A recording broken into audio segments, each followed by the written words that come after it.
Sunana Rabilu Musa Lasan. An haife ni a ɗan Lasan ƙaramar hukumar Warawa da ke Kano. Kuma na yi firamare a ɗan Lasan, na yi secondary, na yi teachers college Wudil. Na kuma yi Nigerian prison service tsawon shekara 8 zuwa 9 haka. Na bari na ci gaba da harka ta dakarwa. Ibro dai sunan wani kakana ne, amma bai daɗe da rasuwa ba. Dan da yawanci mutane sun je aiki ƙauyenmu yakan zo ya ce ga wanda ya ɓata masa suna. Sunansa Ibrahim, ana kiransa Ibro. Daga nan dai na samu wannan suna. Ni na fara wannan harkar tun ina JSS 3. Na fara ta lokacin da na zo ina secondary, na ga ana irin kungiyar nan a makaranta, sai na jan cewa kungiyar wasan kwaikwayo ce, sai na je na ba da sunana, suka ƙi sawa ko na yi musu kaɗan ne a wannan lokacin. To haka dai na rinka naci dai ina ɗan zuwa ɗin dai har wata ran aka gwada ni. Daga inda ku aka gwada ni, to ni ma kuma he na zama he dai a ji a nemo ni. Ina je sai nake wasan kwaikwayo. Da muna wasan dandamali, to sai muka zo Alhaji Musa na Sale ya ce mu masa fim kamar yadda yake yin audio na mawaka. To akalla dai da muka yi masa fim guda 8 ko 9 ne, wanda dai mu ci wake da shinkafa ba kokobo. Shi kuma je ta buga yana sayarwa, mu ba musamman me, mu dai kawai mu shige a ce shegewa ne kawai. Nan yana burge mu. Da an fi iya takun ma, an fi tsara ma fim din, sai dai da yake kayan aiki ne na da yayi karanci. Yanzu kuma ga kayan aikin amma buga ta ya, ni ba zan iya kwatanta shi ba, irin dai kalubalen da nake fama da shi. Tunda wani ma zai je abu a ce ni ne, ko kuma ba da irin abin da ba na samu, illa kawai abin da yake kare ni addu'ar iyaye da kuma san manzan Allah sallallahu alaihi wasallama da nake da yawa.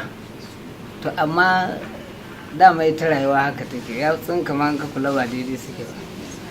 Kuma idan na ce zan faɗo shi ma yadda nake fama da gwamnati, musamman gwamnatin baya, a wannan lokacin in wani ne ma zai ce shi ya haƙura da harkar fim, domin an kai ni SS office ya kai sau 5.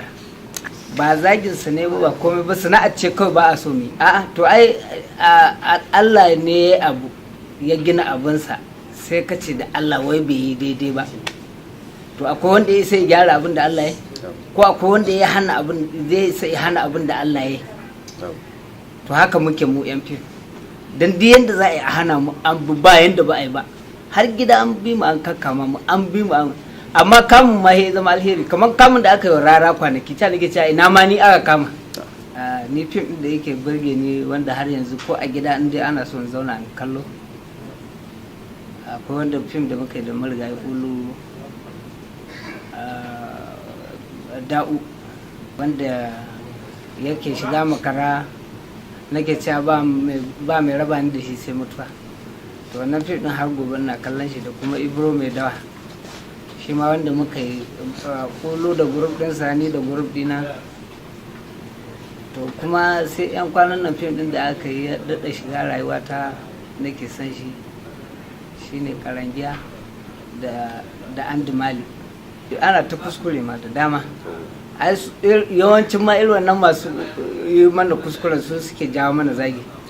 Musamman yanzu za ga wani ba harkarsa ce ba, ko kuma a yau sai ka ga mutum ya shigo harkar fim, amma kokarinsa ya zai yi tadda wani, ya zai yi shi ma ya zama wani. Wanda magana da ne ta farko, sai da na fim guda 9 a kyauta nake yin sa, hedin ciwake da shinkafa. Ni dai kawai na tafi ne, ban san ma me ake samu, ban san me ba. sai wani lokaci wani mutum ɗaya daga cikin 'yan kasuwan ne in lallabo izo muka yi masa fim guda ɗaya ba mu 25,000 muka rinka murna an ba mu makudan kuɗi. A yanzu dai ban da 'yar wasa a mata irin Jamila na Gudu, sannan kuma a gwani na ban da wanda nake so in ga wasan shi ko kuma nake jin ana zancensa irin Alano. Yanzu ai kusan albashi na ma daidai yake da na gwamna, domin babu abin da zan ce da Allah sai godiya. Ina samu, ni dai ba kowa bane amma ni yanzu ni wani ne kuma akan wannan harkar. Tabbatar ko babban ma'aikacin gwamnati zai fito da abin da na fito, ya fito da nasa na fito da na gwamnati, ya fito da nasa fito da na, to mun ba mu zo tayin ba ko zai fi ni da kaɗan. Ina da su dai kuma ina gina gidajen mai. Shawara ta ƙarshe a bi iyaye, sannan a ƙara son manzon Annabi sallallahu alaihi wasallam. Shawara ta kenan. Fata na Allah ya sa mu cika da imani, kuma Allah ya ba mu kyakkyawan ƙarshe. Wannan harkar tamu kuma duk abubuwan da ake mana na manaƙisa Allah ya kau da shi, Allah ya ƙara buɗa mana kan wannan harkar tamu, domin ni ba na tunanin zan bar wannan harkar sai kwana na ya ƙare. San ba aikin asha nake ba, ina samu, ina yi wa iyayena, ina yi wa 'ya'yana, ina yi wa matana, ina yi wa 'yan uwana, ina yi wa abokan arzikana, ina yi wa abokan zamana, kuma ina ci ina sha. Saboda haka ban ga dalilin da mutum zai rinka hangen mu lalata muke ba, kuma mu abin da muke yi nuni muke a yi kaza ko a bar kaza.